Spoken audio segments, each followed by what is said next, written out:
O eco das sombras. As montanhas ao redor de Cajazeiras sempre foram envoltas em mistério. No silêncio da noite, estranhos ecos reverberavam pelas encostas rochosas, ecos que não pertenciam ao som do vento ou da fauna local.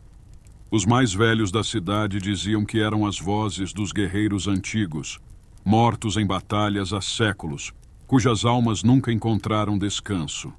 Os sons, segundo as lendas, eram armadilhas para atrair os vivos e condená-los à mesma eternidade de sofrimento que as almas penadas suportavam. A história era contada de geração em geração, sempre com o mesmo aviso: não suba às montanhas após o crepúsculo. Mas como toda lenda, ela começou a se perder com o tempo, sendo vista como um conto para assustar crianças e evitar que exploradores aventureiros dessem de cara com as armadilhas naturais das serras. Entretanto, os ecos persistiam. Às vezes, começavam como um leve sussurro, indistinto, como o vento entre as árvores. Mas, conforme a noite caía, os sons se intensificavam, transformando-se em uma cacofonia de gritos e lamentos. Aqueles que ousavam se aproximar juravam que as vozes pareciam chamar seus nomes. Era como se as montanhas estivessem vivas, ansiosas por atrair alguém para suas profundezas. Certa noite, um grupo de alpinistas chegou à cidade. Ignorando os avisos dos moradores, decidiram acampar nas montanhas, convencidos de que as histórias não passavam de superstição. Eles montaram acampamento perto de um penhasco, em uma área isolada, onde a vista era espetacular e o ar frio e rarefeito. A noite caiu rápida e pesada, como um manto escuro cobrindo a região. Conforme as horas avançavam, o silêncio ao redor se tornou opressor. Não havia o som habitual de animais noturnos ou do vento cortante.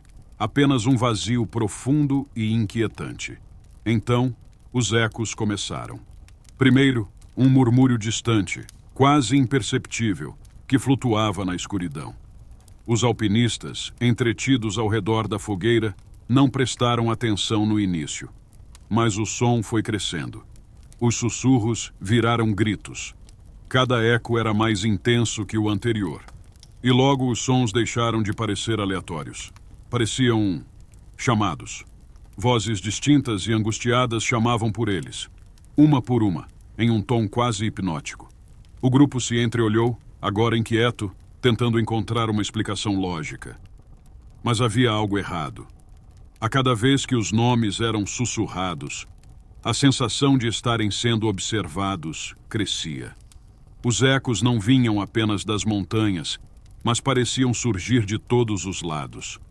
Era como se as próprias rochas estivessem vivas, sufocando-os com aquelas vozes. Os alpinistas começaram a ouvir algo mais.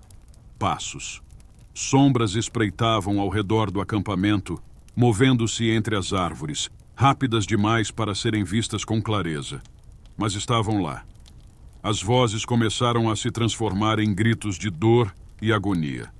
Era como se dezenas, talvez centenas de almas estivessem presas naquele lugar, repetindo seus últimos momentos de vida. Alguns dos alpinistas tentaram acalmar o grupo, alegando que eram apenas ecos distorcidos pelo vento. Mas era impossível ignorar a sensação de que algo maligno os cercava.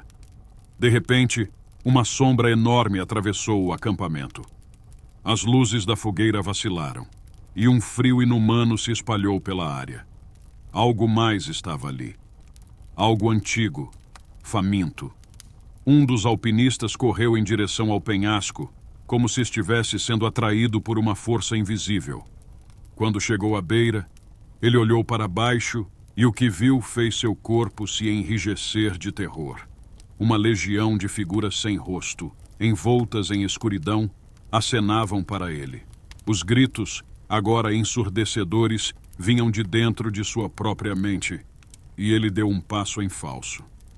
Os outros assistiram, impotentes, enquanto ele despencava no abismo, o som de sua queda sendo engolido pelas sombras. Na manhã seguinte, a cidade acordou em silêncio. Nenhum sinal dos alpinistas foi encontrado. Apenas ecos distantes, carregando suas vozes no vento. As montanhas haviam reclamado novas almas, e as lendas, antes esquecidas, voltaram a circular pela cidade.